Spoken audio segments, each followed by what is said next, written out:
Where's your fear come from? Is it fear of failure? Is it fear of success?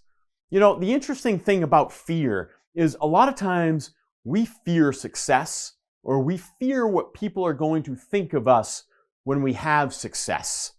And so what I'm always telling kids that I coach and my daughter and her friends is, look, it's okay to be scared.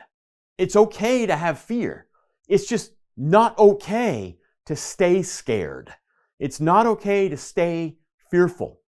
So I ask you, what would you do if fear was gone? And where do you think your fear comes from? Think about that and see if you can't get it out of your way.